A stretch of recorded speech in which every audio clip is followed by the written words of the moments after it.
El feriado de Año Nuevo durará 5 días, pues el presidente Daniel Noboa decretó, tras el 1 de enero, descanso obligatorio y no recuperable, el jueves 2 y viernes 3 de enero de 2025. La Corte Constitucional, en un histórico fallo, estableció que la empresa Furukawa esclavizó trabajadores durante décadas y ordena indemnizar a algunos de ellos por $41 millones. En la sesión solemne por los 490 años de fundación de Quito, el alcalde Pavel Muñoz y el presidente Daniel Noboa conversaron sobre la ampliación del metro a Calderón, la parroquia más grande de la capital. Asambleístas y el ministro del Interior piden que la exministra de Energía, Andrea Robo, presente los chats con el presidente Noboa sobre las alertas de la crisis energética, olvidando que están en indagación previa. Colaboradores del expresidente de la Judicatura, Wilman Terán, aseguran que la jueza Anabel Torres era la presidenta en la sombra de ese organismo. La reserva Cayapas-Mataje es la cuna de los manglares más altos del mundo y Televistazo los muestra en todo su esplendor y belleza. Al director de la cárcel de Machala, que fue atacado, le dispararon 40 tiros de fusil. Continúa en estado crítico y fue trasladado a una clínica de Guayaquil. El paso en la vía Baeza-Quito estuvo cerrado durante 15 horas y otros 3 tramos siguen cerrados en Napo como protesta por la construcción de la mega cárcel en Archidona. Sin dar más detalles, Petroecuador atribuyó la escasez de combustible que hubo esta mañana en Guayaquil a problemas en el sistema automático que abastece a los tanqueros. Buenas noches, amigos. Bienvenidos a una nueva jornada informativa aquí en Televistazo Estelar este 6 de diciembre. Comenzamos. El gobierno extendió el feriado nacional por fin de año. Esta vez el asueto será de 5 días y según el Ejecutivo, la justificación es promover el turismo interno para reactivar las ventas y así dinamizar la economía. Diego Cuenca describe más detalles de esta medida. El presidente de la República emitió el decreto 474, que establece suspender la jornada de trabajo del sector público y privado los días jueves 2 y viernes 3 de enero del 2025. Con esa medida, el feriado nacional por fin de año se extenderá durante 5 días, desde el miércoles 1 hasta el domingo 5 de enero. El gobierno justificó esta decisión argumentando que busca dinamizar la economía mediante la movilización de turistas en territorio nacional, con el objetivo de reactivar las ventas del sector.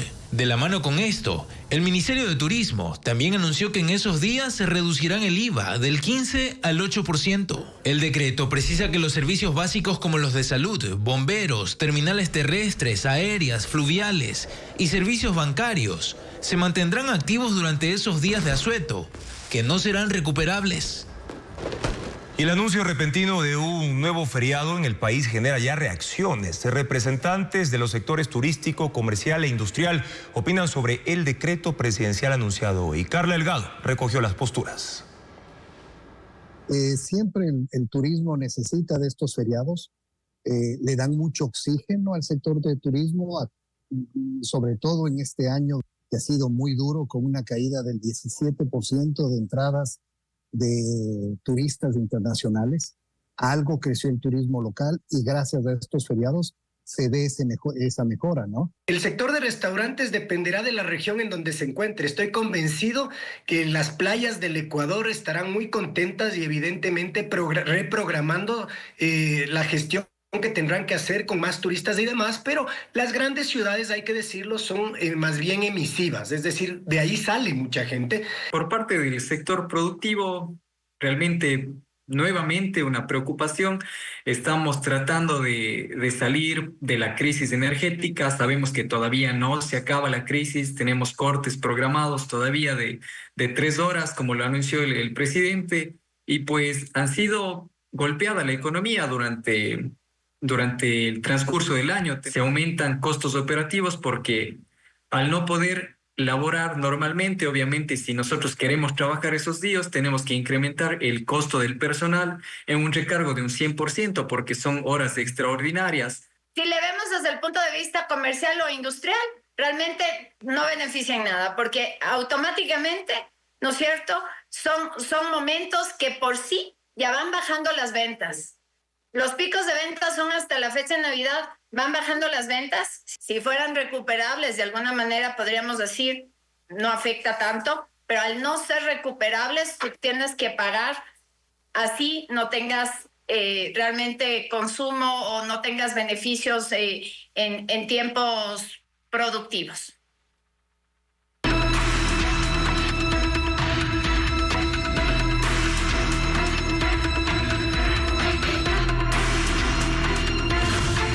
Furukawa, 50 años de esclavitud.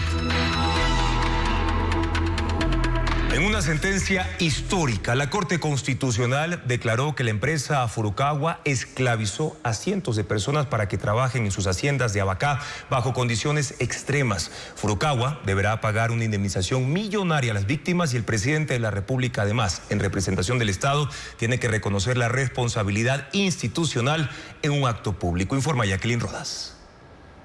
En una sentencia histórica, la Corte Constitucional declaró que la empresa Furukawa esclavizó a cientos de personas durante más de 5 décadas. Furukawa Plantaciones C.A., dedicada a la producción de fibra de abacá, mantuvo a las víctimas viviendo en campamentos dentro de sus haciendas sin agua, luz, educación, salud ni instalaciones sanitarias básicas, según el fallo, anulando su dignidad humana y aprovechándose de su pobreza extrema. Ahora la empresa deberá pagar una indemnización de $41 millones a los 341 abacaleros, la mayoría afrodescendientes, que ganaron las acciones de protección presentadas en 2019 y 2021. Recibirán una reparación económica adicional los esclavos que sufrieron mutilaciones por el cultivo de abacá, los adultos mayores, niños, adolescentes y mujeres. La lista con cada uno de sus nombres consta en la sentencia. Por el alto monto impuesto, la Corte ordenó que cada víctima reciba $20,000 en un plazo máximo de 3 meses y que Furukawa presente un plan para cubrir la indemnización completa. Podrá pagar con tierras productivas a las víctimas que lo deseen.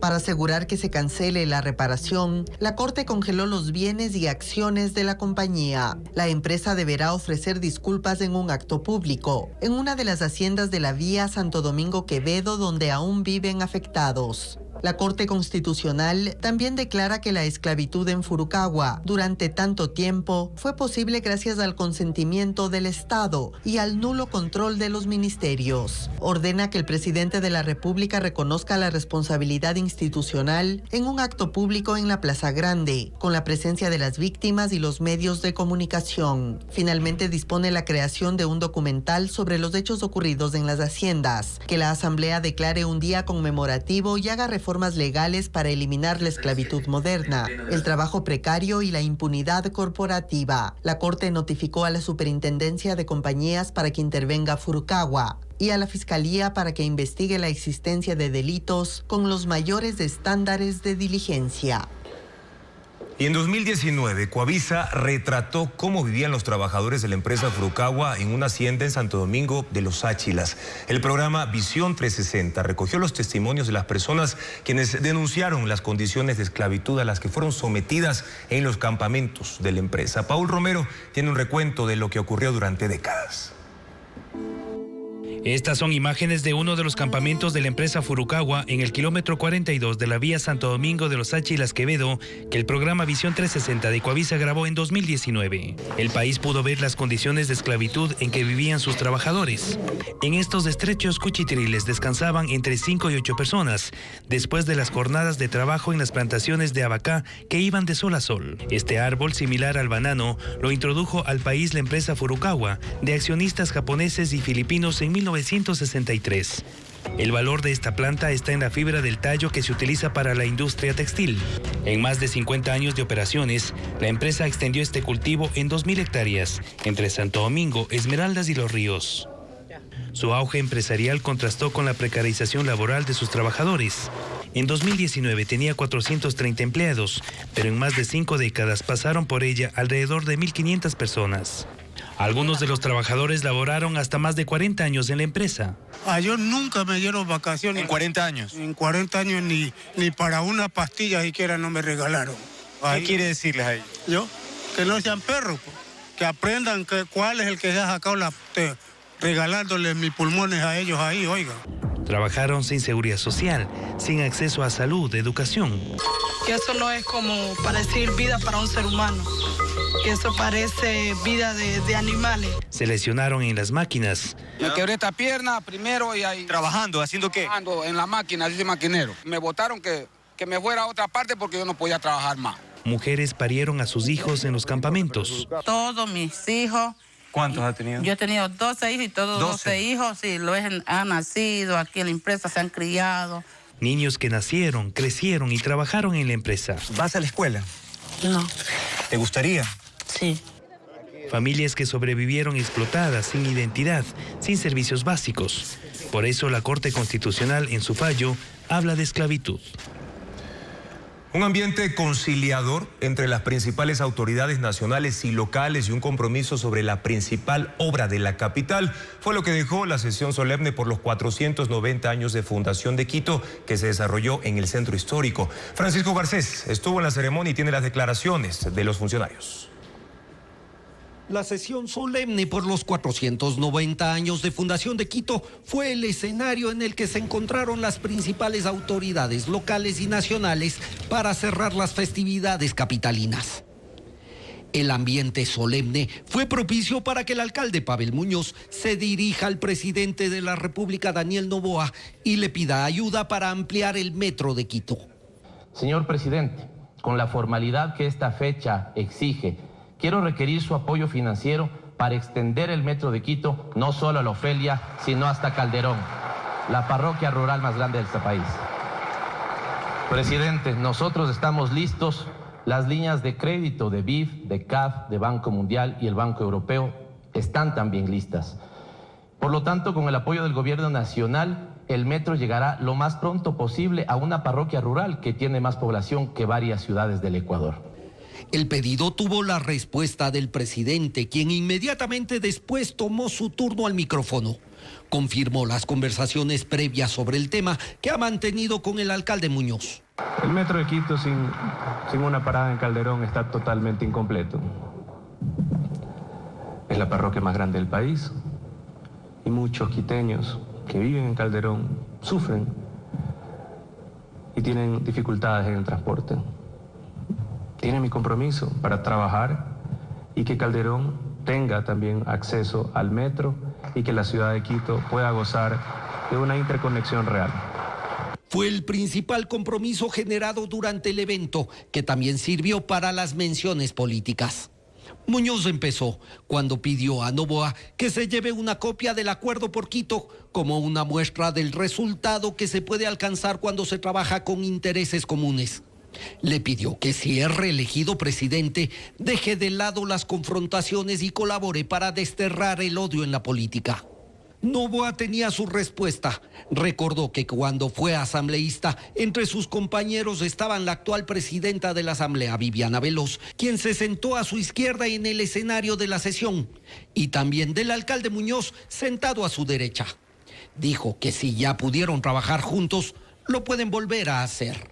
Estas fueron las principales menciones en la sesión solemne en el Teatro Sucre, en la que también se entregaron las 16 condecoraciones oficiales a personajes e instituciones destacadas por sus trabajos en los ámbitos científico, cultural y social.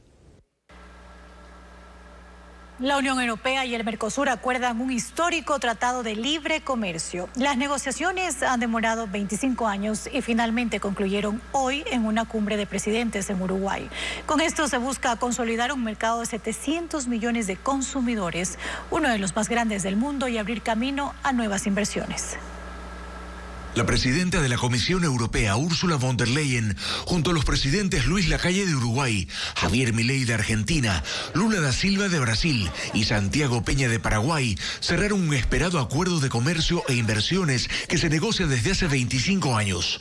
Buscan reducir aranceles, eliminar barreras comerciales, fomentar inversiones en cuestiones energéticas y de protección ambiental.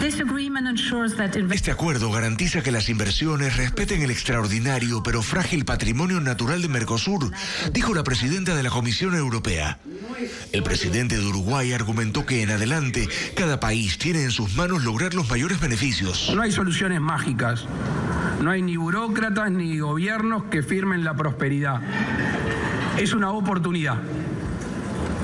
Y estará en cada uno de nosotros la velocidad que le demos a este acuerdo. Y esto porque los detalles para la implementación dependen ahora de los congresos, del Parlamento Europeo y de la ratificación en cada uno de los 27 países de la Unión Europea, donde también hay muestras de oposición como en Francia. El sector agrícola, sobre todo, ha demostrado su inconformidad con fuertes manifestaciones y bloqueos ante un acuerdo que dicen los perjudica, con importaciones baratas desde otros destinos y costosas imposiciones de normas ambientales. La Comisión Europea ha intentado aplacar las protestas, asegurando que el acuerdo contiene salvaguardias sólidas para proteger sus medios de vida y que será positivo para unas 60.000 empresas europeas de exportación. En lo comercial, el acuerdo apunta a consolidar uno de los mercados más grandes del mundo con 700 millones de consumidores. Y ahora les vamos a contar sobre lo que sucede en el sector de El Bicentenario, este parque que en su totalidad no ha podido concretarse. Sin embargo, todavía se esperan algunas obras que quedaron pendientes en años anteriores. Hernán Higuera nos cuenta más detalles de este espacio donde antes operaba el aeropuerto Mariscal Sucre. La mayor fiesta popular por los 490 años de fundación es el Quito Fest, que hoy se realiza en el Parque Bicentenario.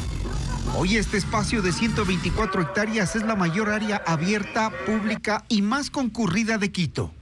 Aquí antes era el aeropuerto Mariscal Sucre y en 12 años se ha transformado en canchas, pistas, áreas verdes y un centro de convenciones. Más de 35 millones de dólares ha invertido la ciudad en su transformación, aunque conserva aspecto de aeropuerto. Donde eran los hangares de algunas compañías, ahora es un bulevar de 700 metros que conecta la estación del metro con el centro de convenciones. Ahí se realizan ferias nacionales e internacionales. La vieja pista donde permanecen las señales aeronáuticas es hoy el velódromo de ciclistas y patinadores. Al costado derecho se plantó un bosque que acoge a familias que llegan a relajarse y jugar. Espacios infantiles y de recreación de mascotas. Una laguna y corrientes de viento son parte de su atractivo. Si distrae y se pone como yo de mi tercera edad, o sea, yo me pongo mejor por el aire que respiro, hay aire. Cámaras de seguridad monitorean todo el perímetro generando una impresión de tranquilidad. En la cabecera norte siguen funcionando el helipuerto presidencial y el helipuerto del Cuerpo de Bomberos de Quito. En el costado izquierdo el parque muestra otra cara. Ahí están aún vestigios de lo que era el aeropuerto como la torre de control y las mangas de pasajeros. Hay pasillos usados como bodegas y parqueaderos de la Agencia Metropolitana de Tránsito con autos, algunos chatarra, que desentonan con esos espacios pensados para ser el pulmón de la ciudad.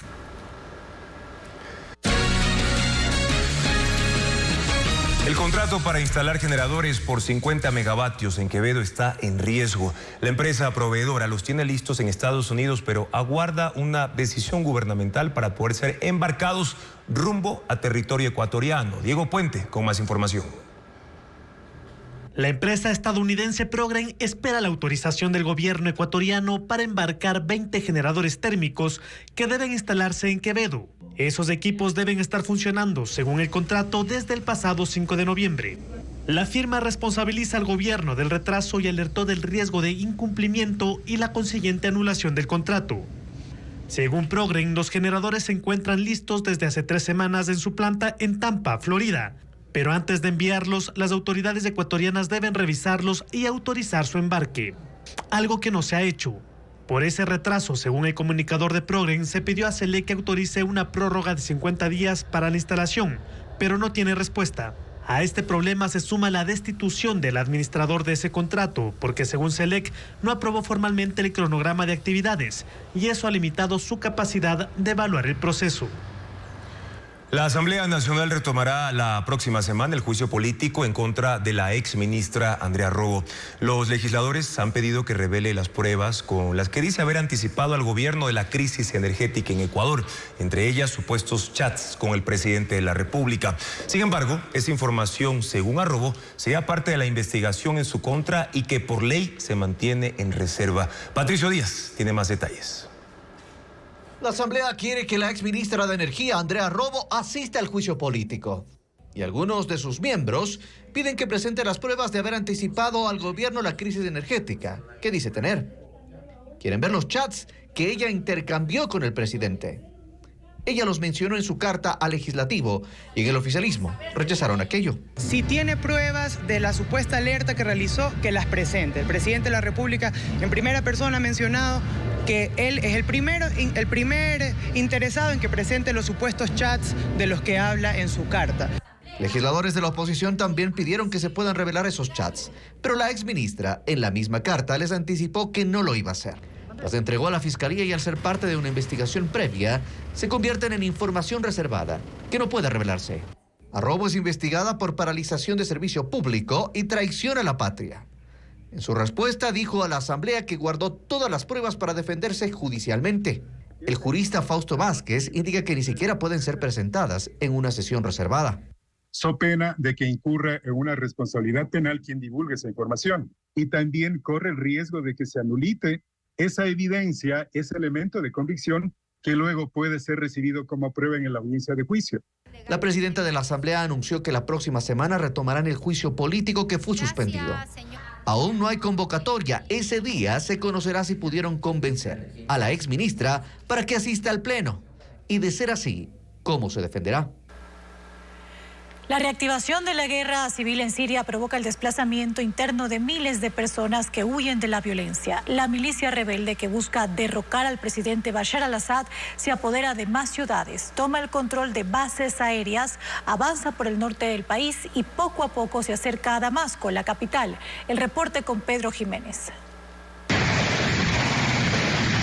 Brigadas del grupo yihadista Hayat Tahrir al-Sham publicaron estas imágenes de disparos en las afueras de Hama.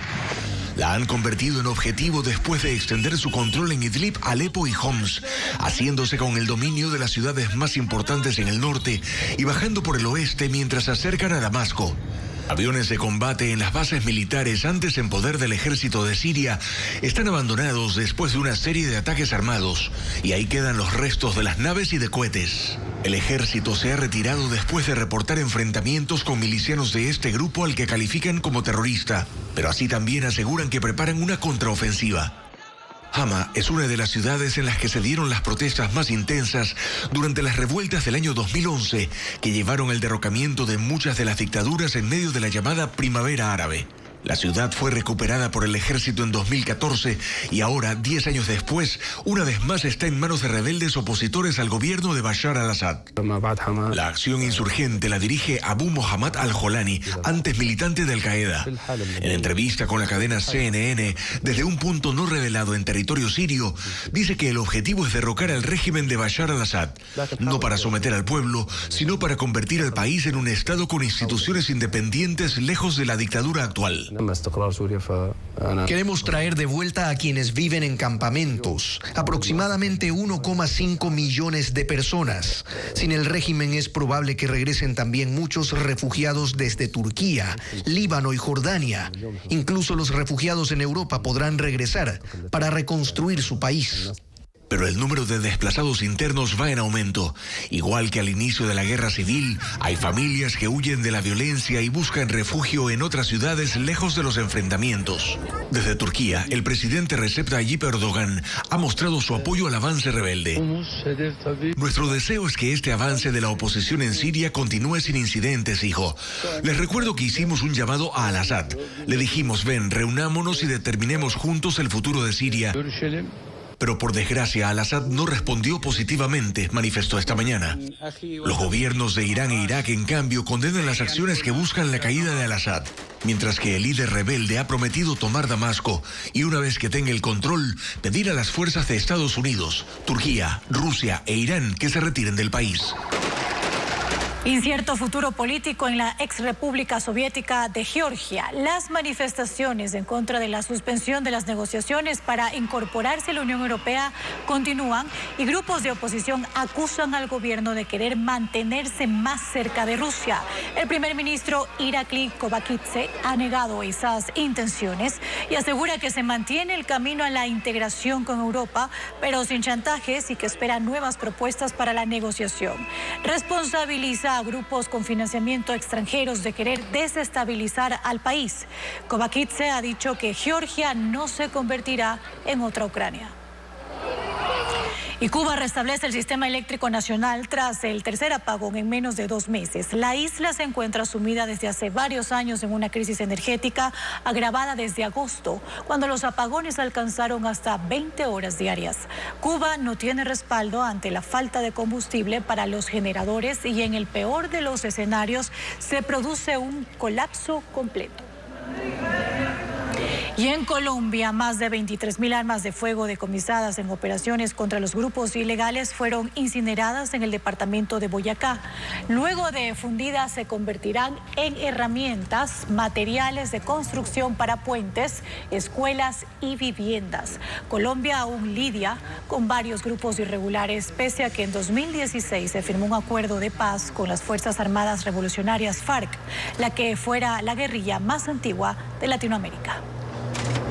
Y mucha atención porque vamos a revisar ahora las alertas meteorológicas para este sábado 7 de diciembre a escala nacional. En la Amazonía se espera una temperatura entre 31 y 22 grados centígrados con una radiación ultravioleta de 4 y 8. Esto significa moderado y muy alto. Mientras en la región sierra habrá una temperatura entre 17 máxima y una mínima de 7 grados centígrados, también con una radiación ultravioleta entre 5 y 6, que equivale a moderado y alto. En la costa, ¿cómo estará el clima mañana? Una temperatura entre 32 grados y también 24 grados centígrados, bastante calor en la costa con un índice UV máximo de 7, que significa alto. Por ello se recomienda usar protector solar y sobre todo no exponerse directamente a los rayos solares. La Corte Constitucional desestimó el pedido de interpretación de la Asamblea Nacional sobre la sanción del Ministerio de Trabajo a la vicepresidenta Verónica Abad y la sucesión presidencial. El organismo además inadmitió 3 pedidos de inconstitucionalidad contra la designación de Sarija Moya como vicepresidenta encargada. Patricio Díaz tiene el detalle de esas decisiones. La Asamblea se quedó sin respuesta de la Corte Constitucional sobre la situación de la vicepresidenta Verónica Abad. El Pleno de la Corte desestimó su pedido de que interprete los artículos constitucionales sobre la ausencia temporal de la vicepresidenta y la facultad de un ministro para sancionar a una autoridad de elección popular. Los jueces establecieron que el sentido de las disposiciones analizadas es claro y, en consecuencia, no requieren que este organismo emita un dictamen interpretativo. Sin embargo, en su argumentación sí resaltan que la ausencia temporal se configura cuando la autoridad no puede ejercer su cargo por una circunstancia de fuerza mayor y por un máximo de 3 meses. La Asamblea había realizado la consulta luego de rechazar la sanción del Ministerio de Trabajo a la vicepresidenta Verónica Abad de una suspensión de 150 días. La Corte además señala que la facultad de los secretarios de Estado de sancionar a un dignatario de elección popular no está regulada en la Constitución y que la Asamblea le pide un pronunciamiento sobre una circunstancia puntual incompatible con su función de interpretar la Constitución.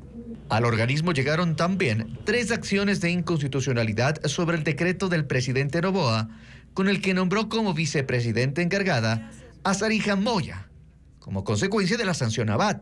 Los jueces no admitieron los pedidos. En sus pronunciamientos señalaron que las consultas sobre inconstitucionalidad solo proceden sobre actos administrativos con efectos generales y no particulares, como el decreto del presidente Noboa.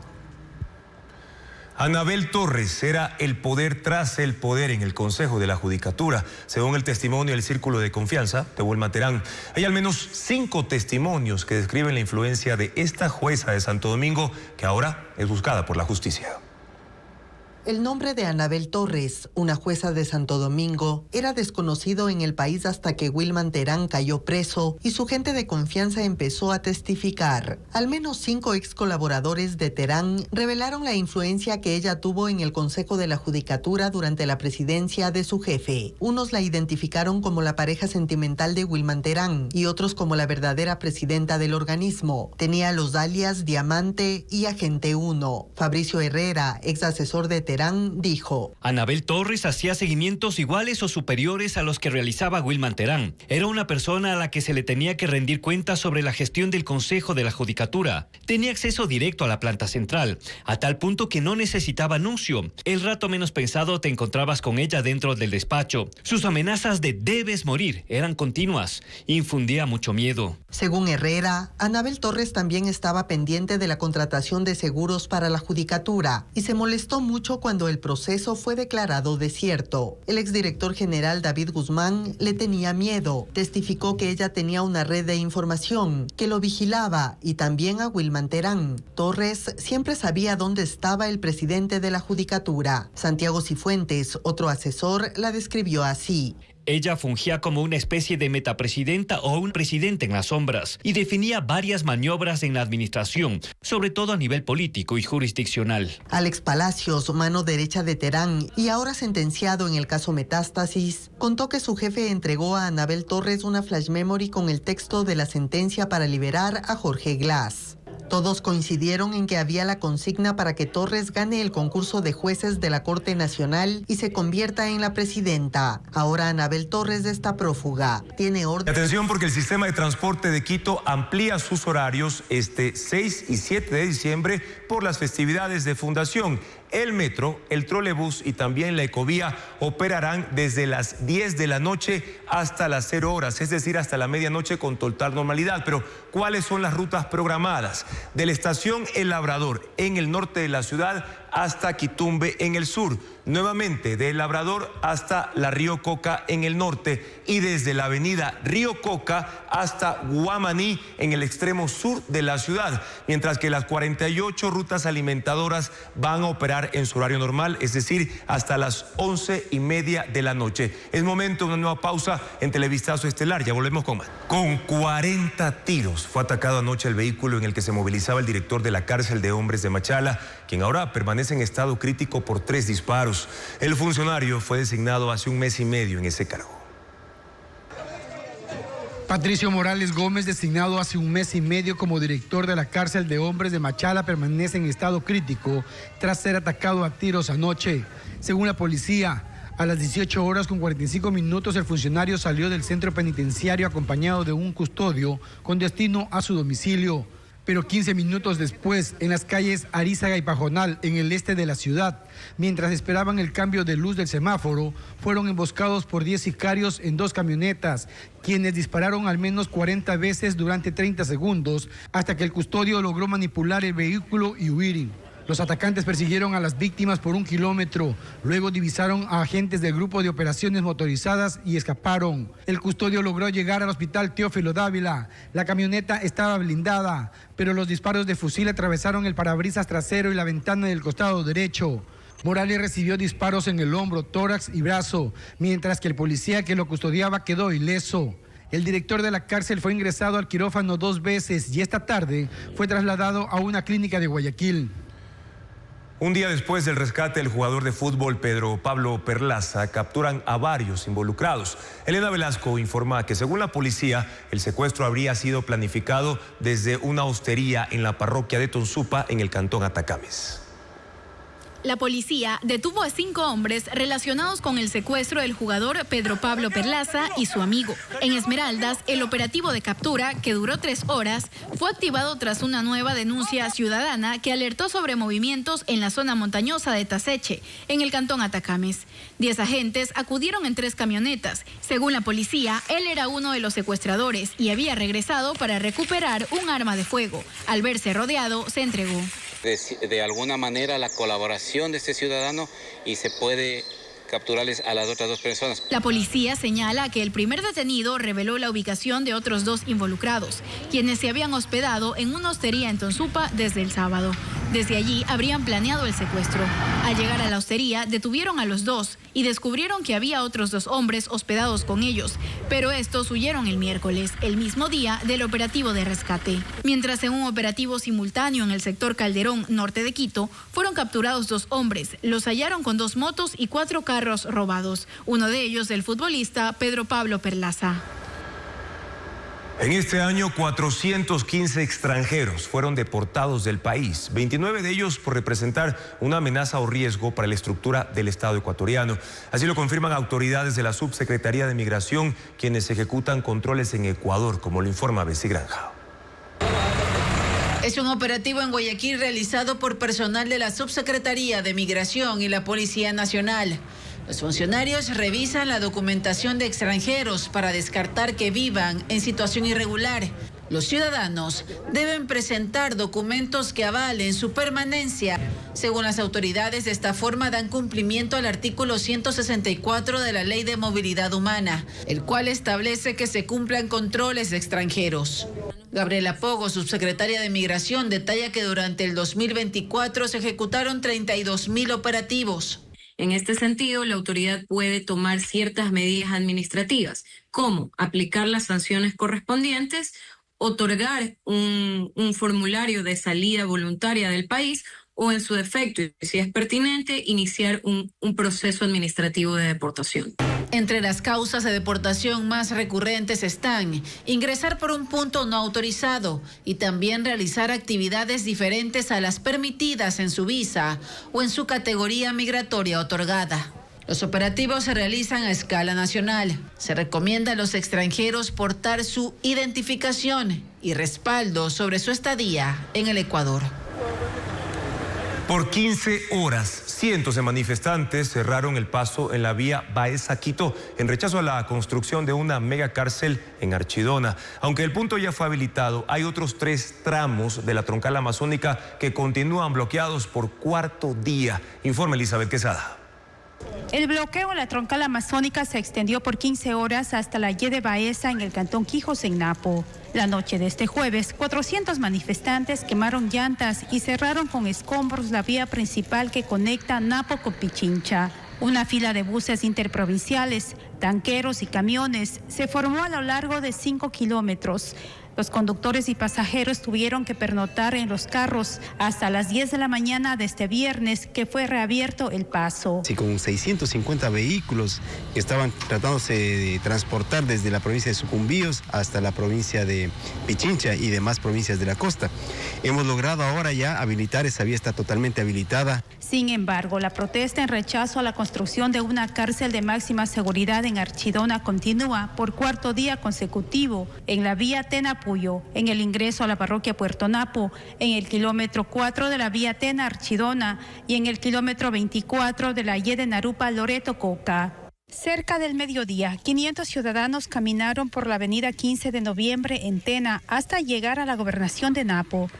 Allí, una comitiva encabezada por los alcaldes de Tena y Archidona se reunió con la gobernadora Marlene Cabrera, pero hasta el cierre de este informe no hubo un pronunciamiento de la funcionaria. En Guayaquil esta mañana hubo retrasos en el despacho de diésel y también de la gasolina Ecopaís. Como consecuencia, algunas estaciones de servicio estuvieron desabastecidas de esos combustibles. Diego Cuenca en el siguiente reportaje describe todo lo ocurrido. En la madrugada, conductores de tanqueros hicieron una larga fila para que Petroecuador les despache diésel y gasolina Ecopaís. En la terminal Pascuales de Guayaquil, ellos indicaron que esperan hasta 12 horas para abastecerse de 10.000 galones de combustible en cada vehículo. Están despachando, pero de gota en gota. Nadie dice nada, no sabemos nada, tenemos que pasar el noche y día. Vengo recién dejando un viaje desde ayer. Televisazo esta mañana constató que el retraso del despacho provocó desabastecimiento en algunas gasolineras de la urbe. Los conductores que buscaban ambos tipos de combustible tuvieron que retirarse y recorrer otras estaciones de ese servicio. Ese problema no es nuevo, pues en meses pasados como octubre, algo similar ocurrió en Cuenca, Riobamba, Ambato, incluso en localidades de la Amazonía. Según la Cámara Nacional de Distribuidores de Derivados del Petróleo, las autoridades de Petroecuador no han explicado el origen del problema, que también se evidencia en la terminal de despacho del Beaterio en Quito. Les ponen cupos a las comercializadoras. Entonces, cuando la comercializadora tiene un cupo, por ejemplo, hay el reporte que ayer en el Beaterio fue 39% de lo que normalmente se despacha, tienen que dosificar y decir a cada estación te voy a asignar menos, porque no me dieron cupo los señores de Petroecuador. No, hay estaciones que se han quedado hasta 8 horas sin combustible, otras 4 horas, otras 2 horas. Petroecuador informó a Televisazo que el despacho en Guayaquil fue afectado porque el sistema automático que habilita el abastecimiento en los tanqueros presentó problemas y sin especificar el inconveniente, las operaciones se restablecieron esta tarde. Además, indicaron que el despacho de diésel premium se reprogramó para Riobamba. Las comercializadoras tienen que viajar a Quito para abastecerse de ese combustible. Esa medida se aplica este viernes y mañana, debido a perforaciones clandestinas en el poliducto, que perjudicaron a la terminal de Riobamba. El robot humanoide Optimus estrena nuevas manos con las que es capaz de atrapar una pelota en el aire. Además, WhatsApp incorporará una nueva función que permitirá transcribir los mensajes de audio. El robot humanoide Optimus se vuelve más humano. Ahora con su brazo izquierdo es capaz de atrapar una pelota en el aire. Una acción sencilla para las personas, pero que representa un avance muy significativo para un robot. Este androide fue creado en 2022 y también puede realizar acciones cotidianas de forma autónoma, como doblar ropa o incluso cuidar a los niños. WhatsApp incorporará una nueva función que permitirá transcribir los mensajes de audio en los celulares iPhone y Android. La herramienta dejará a los usuarios leer el contenido de los mensajes mientras están en ambientes ruidosos como calles, fiestas, reuniones y situaciones en las que es imposible escucharlos. Las notas transcritas permanecerán en el dispositivo. La función estará disponible en las próximas semanas. Astrónomos fotografiaron por primera vez una estrella fuera de la Vía Láctea, según un comunicado del Observatorio Europeo Austral. La estrella estaba situada a 160.000 años luz de la Tierra y fue captada con nitidez por el interferómetro del telescopio extremadamente grande ubicado en el desierto de Atacama, en Chile. Las observaciones revelan una estrella en las etapas finales de su vida, que expulsa gas y polvo antes de convertirse en supernova.